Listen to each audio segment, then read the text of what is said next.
اسی لیے آپ دیکھیں گے کہ جو فقراء سوال کرتے ہیں ان کے اندر سے کمانے کی استعداد ختم ہو جاتی ہے.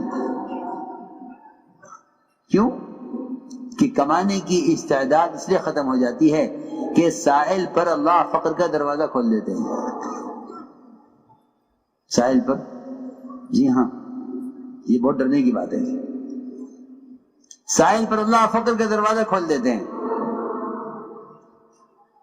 اس لیے فرمایا کہ توکل اسباب کے خلاف نہیں ہے، بلکہ اللہ کی ذات پر توکل تو یہ ہے کہ تم اپنے حاجت کو مخلوق سے چھپاؤ،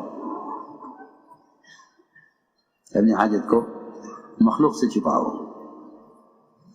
اور اگر آپ یہ کہیں کہ یہ توکل کرے وہ سوگی اختیار کرے تو اس کا مطلب یہ ہے نعوذ باللہ انبیاء اور صحابہ اور اولیاء ان میں توکل نہیں تھا کہ یہ سب اختیار کرتے تھے.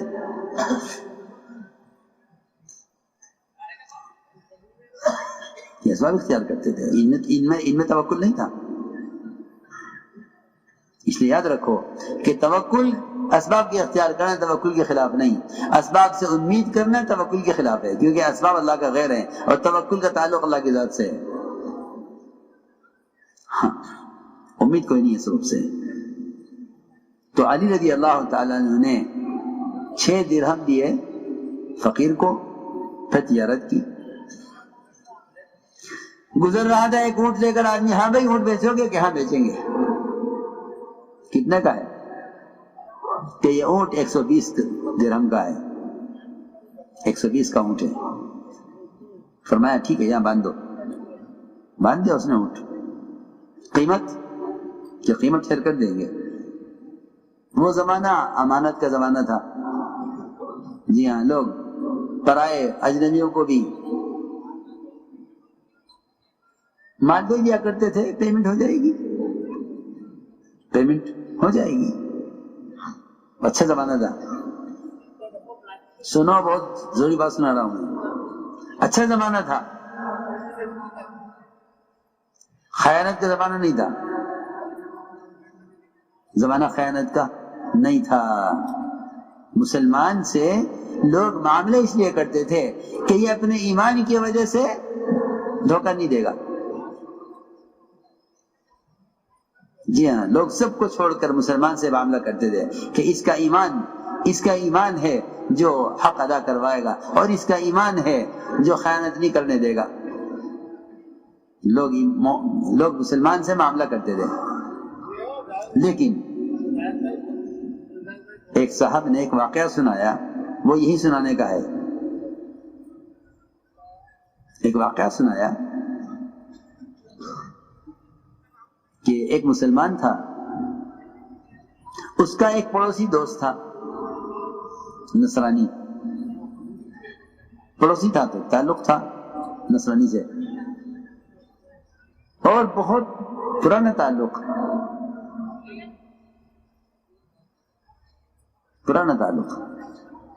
یہ مسلمان کہیں لمبے سفر پر جانے لگا. بڑا مالدار آدمی تھا. خیال یہ ہوا کہ گھر میں اتنا مال ہے، اتنا زیورات ہیں، اتنی نقدی ہے، اتنا سامان ہے، تو ایسا نہ ہو کہ لمبے سفر کے دوران کوئی چوری ڈکیتی ہو جائے. خیال یہ ہوا کہ یہ مال اپنے دوست کے پاس رکھوا دیتا ہوں. اس سے بات کی، نے کہا بھائی میں جا رہا ہوں سفر میں، یہ سونا ہے، یہ نقدی ہے، آپ رکھ لو. ٹھیک ہے یہاں رکھ دو، کوئی بات نہیں. رکھ لیا اس نے، اور بہت اعتماد، بہت تعلق، برابر کا پڑوسی. یہ واپس آیا سفر سے تو گیا اس کے پاس کہ بھائی وہ ہماری امانت. اس کے دل میں شیطان نے غلط ارادہ ڈال دیا تھا. اس نے کہا کیسی امانت؟ کون سی امانت؟ کہہ رہے میں آپ کے پاس سامان رکھ کر گیا تھا، آپ کیا بات کر رہے ہیں؟ مذاق کر رہے ہیں؟ کیسا مذاق؟ ہمیں آپ نے کچھ نہیں دیا. صاف انکار. یہ بہت پریشان ہو گیا، بہت پریشان ہو گیا. اس نے کوشش کی کہ میں اس کے لیے کوئی قانونی کارروائی کروں، تو میرے پاس کوئی ثبوت نہیں. جی آج کے لوگ تعلقات میں اور اعتماد میں مارے جاتے ہیں. حالانکہ قرآن کا حکم ہے فَلْيَكْتُبْ کہ لکھ لو جو معاملہ ہے اسے لکھ لو. قرآن لکھنے کا حکم دے رہا ہے، اور قرآن کے اس حکم پر عمل نہیں کرتے آپس کے تعلقات کی وجہ سے. انہیں معلوم نہیں ہے کہ شیطان ان تعلقات کو کیسا ختم کرے گا اس مال کے چکر میں. جی ہاں، قرآن کا حکم ہے فَلْيَكْتُبْ کہ لکھ لیا کرو معاملات، جو تمہارے لین دین ہے آپس کا اس کو لکھا کرو. لکھنا نہیں آتا تمہیں تو لکھنے والے کو بلا کر لکھواؤ. جی ہاں، اس کا حکم ہے. ان کے پاس کوئی لکھت پڑھت بھی تو کوئی چیز تھی نہیں. وہ دوست کی نیت خراب ہوئی مال پر، اس نے دینے سے انکار کر دیا. اس کو خیال آیا کہ مجھے ان کے کسی پوپ کسی پادری کے پاس جانا چاہیے اور اس سے جا کر ساری اپنی بات کہنی چاہیے. وہ گیا، جا کر اس سے کہا کہ میرا پڑوسی ہے، آپ کے مذہب کا آدمی ہے، میرا مال اس نے قبضہ لیا ہے، میں سفر میں جاتے ہوئے اس کے بعد رکھ کر گیا. میرا پڑوسی ہے، میں اسے جانتا ہوں، دوستی ہے، ساتھ کھانا ساتھ بیٹھنا مستقل، اور میں نے ہر ممکن کوشش کر لی ہے لیکن وہ دینے کو تیار نہیں ہے. میں نے کہا ٹھیک ہے، میں آپ کو ایک پرچہ لکھ کر دیتا ہوں، لیکن میری شرط یہ ہوگی کہ آپ اس خط کو کھول کر نہیں پڑھیں گے. اس خط کو کھول کر نہیں پڑھیں گے، آپ یہ پرچہ لے جا کر اس کو دے دینا، مگر کھول کے آپ پڑھیں گے نہیں اس کو. ٹھیک ہے. وہ پرچہ لیا، وہاں سے بند لفافہ لا کے وہ اس نے اپنے پڑوسی کو دے دیا. اور کچھ نہیں کہا کس نے دیا، کہاں سے، آپ کے لیے خط ہے. اس نے کھول کے پڑھا، اور پڑھتے ہی اندر گیا اور پورا سامان، صندوق اس کا اور پیسہ اور روپیہ اور جو کچھ بھی تھا، زیورات، سب لا کر واپس آ گئے. آپ کا سامان کیا ہوا؟ یہ مہینہ بھر ہم پریشان ہوئے اور آپ نے ہر دفعہ انکار کیا. آخر کیا بات ہے؟ کیسے آپ واپس کر رہے ہیں؟ اور آپ نے کیا کیا میرے ساتھ یہ؟ اس نے کہا کچھ پوچھنے کی ضرورت نہیں ہے، تمہارا سامان مل گیا، تم جاؤ. اس نے کہا دیکھو جو ہو گیا وہ ہو گیا، لیکن مجھے یہ بتاؤ کہ اس پرچے میں کیا لکھا ہوا تھا. اس نے ایسی بات کہی کہ واقعی ہمارے آپ کے رونے کی بات ہے. اس نے کہا پرچے میں کچھ نہیں تھا، ایک سطر لکھی ہوئی تھی کہ اس کے پوپ نے اس کو لکھا کہ مجھے حیرت ہے کہ تو مسلمان کب سے ہو گیا.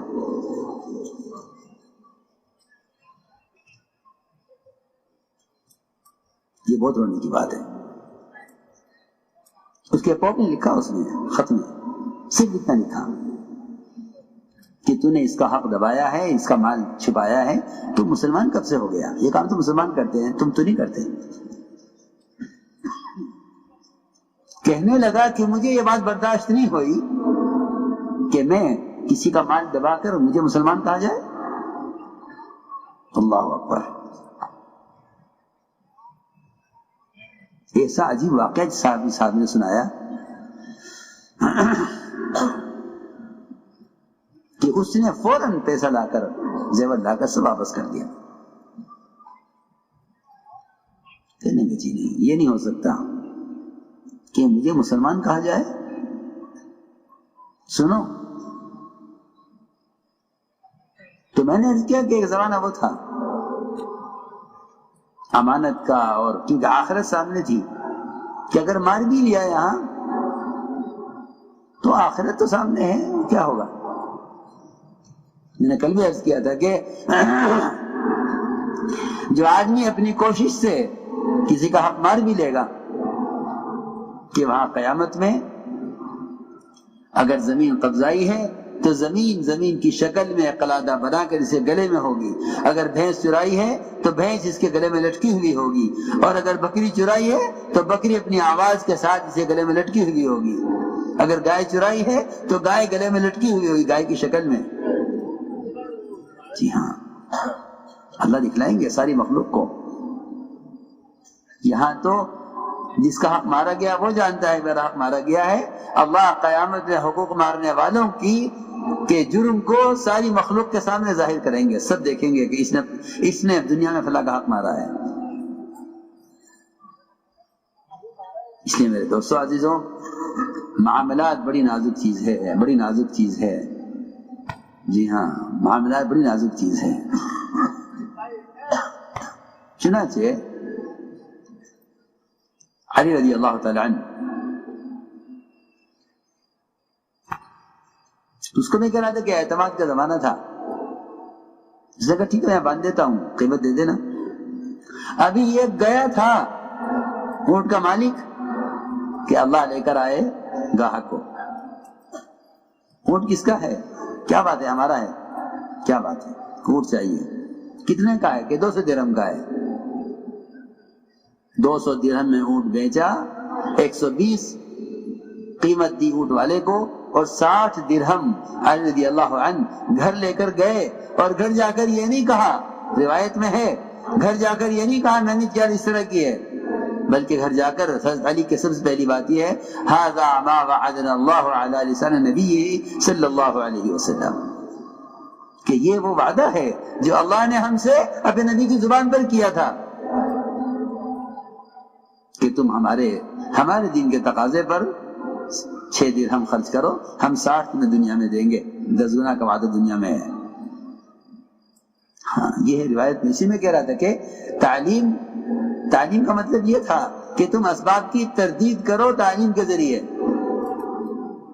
اسباب کی تردید کرو. حضرت علی نے حضرت علی رضی اللہ تعالیٰ نے سبب کی تردید کی ہے, اور اب گھر میں داخل ہوتے ہوئے وعدہ یاد دلایا کہ یہ وہ وعدہ ہے جو اللہ نے نبی کی زبان پر ہم سے کیا تھا, یہ وعدہ پورا ہوا ہے.